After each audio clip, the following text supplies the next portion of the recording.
had never imagined his life would narrow down to a small apartment, a second-hand piano, and a 6-year-old daughter who relied on him for everything. After losing his wife in an accident 3 years ago, the world had become quieter, except for the music he played each night to keep himself from drowning in silence. His daughter, Lily, loved those melodies, especially one nameless tune he played whenever she had trouble sleeping. She called it Mommy's Star Song. Even though Daniel never told her where the melody came from, it wasn't from her mother at all. It was written long ago by someone else, but he never spoke about that chapter of his past. Money was tight, and Daniel took whatever work he could find, repair gigs, evening classes, and occasionally playing piano at local events. One day, the community hall manager called him for a performance at a corporate charity gala. The pay was better than usual, and he immediately accepted. He arranged for Lily to stay with a neighbor, and promised he'd bring back her favorite chocolate muffins. On the night of the gala, the place sparkled with luxury, something Daniel didn't belong to. He sat up at the grand piano, reminding himself he was here to work, nothing more. Across the hall, Eleanor Hart, the young CEO of Hartwell Enterprises, walked in with her usual poise. Known for her icy professionalism, she rarely attended events personally, but tonight's charity was in honor of her late mentor, and she felt obligated to be present. She scanned the room, uninterested, until her gaze drifted toward the pianist preparing his sheets. She didn't know him, had never seen him, but something about him, about the way he touched the keys,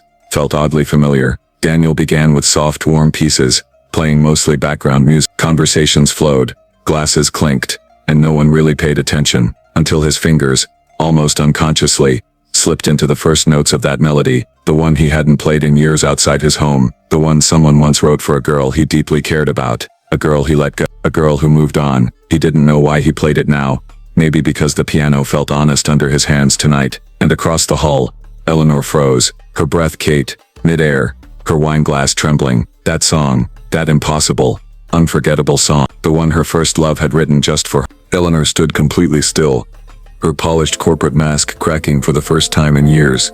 She hadn't heard that melody since she was 17, sitting under the old oak tree behind her college dorm, while Aaron, her first love, her first heartbreak, played it just for her. It wasn't a famous tune.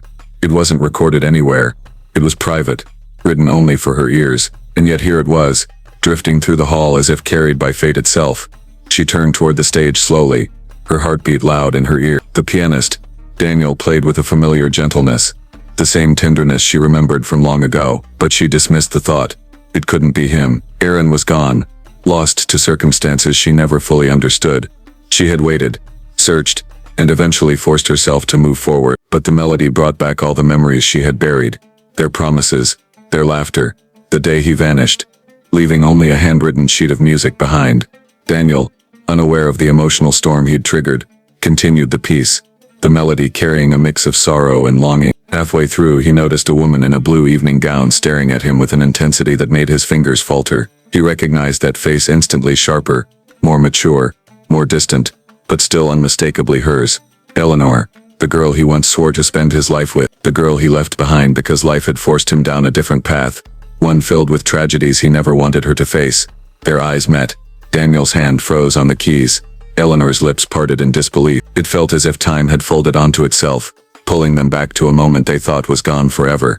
The crowd murmured, unaware of the invisible history suspended between them. Eleanor breathed one trembling word, barely audible. Aaron. Daniel's chest tightened. No one called him that anymore, not after he changed his name, not after starting life over as a single father. He swallowed hard, unable to respond. He stood from the piano, whispering an apology to the event manager, and walked backstage, heart pounding. Eleanor didn't hesitate. She placed her glass down and followed him, each step driven not by logic, but by the echo of a song she once believed was written only for her future. Backstage, Daniel leaned against the wall, running a shaking hand through his hair. He had always hoped he would never face this moment, never have to explain the silent years, the sudden disappearance, the pain he carried like a constant shadow. But fate had its own cruel timing. Eleanor pushed open the door, her breath uneven. "It is you," she whispered. I thought you died, or left because of me." Daniel looked away, unable to meet her gaze. "I never wanted to leave you. You know that. Then why did you?" Her voice cracked, but it wasn't angry, just painfully confused. He sat on a chair, eyes heavy with memories. "My mother fell sick, terminal. I was the only one she had. I moved back home to take care of her. It was supposed to be temporary, but everything happened so fast. The bills, the hospital, the stress. I lost my scholarship. I couldn't even afford bus fare most days, much less return to you. Eleanor's eyes softened, but Daniel wasn't finished. And then, he whispered, Lily was born. Eleanor's breath hitched. Your daughter? He nodded. Her mother. She didn't survive childbirth. We weren't together long. It wasn't love, just two broken people crossing paths. But suddenly I had this tiny life depending on me. I didn't want to drag you into my chaos. You had dreams, a future. I couldn't erase everything you worked for. Eleanor stepped closer, tears welling. You didn't even give me a chance to choose. I know, Daniel said quietly.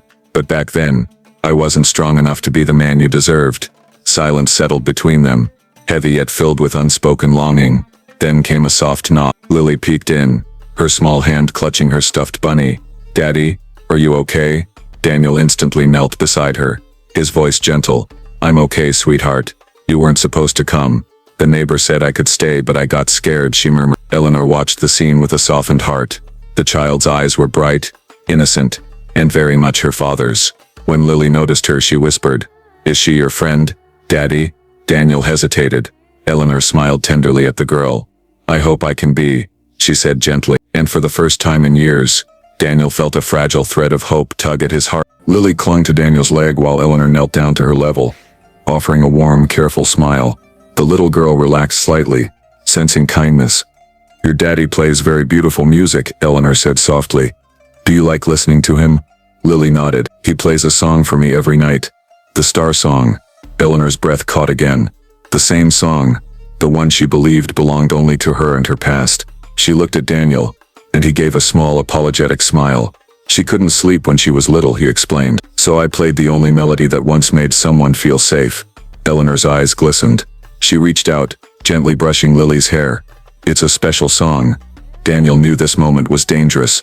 Nostalgia was a powerful illusion, but he also couldn't deny how natural it felt, seeing Eleanor with his daughter standing here in the same quiet air. After the event ended, he offered to walk Eleanor to her car. Lily held his hand, swinging her bunny with each step. The night outside was cool, the city lights reflecting on the pavement. Eleanor finally spoke.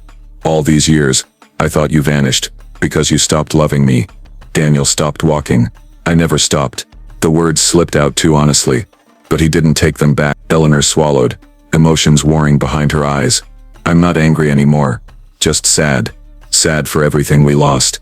Sad for the boy I loved who carried all that pain alone. He looked down at Lily, who was humming softly, unaware of the storm of feelings around her. I had to grow up fast, Daniel murmured, but part of me always remembered you.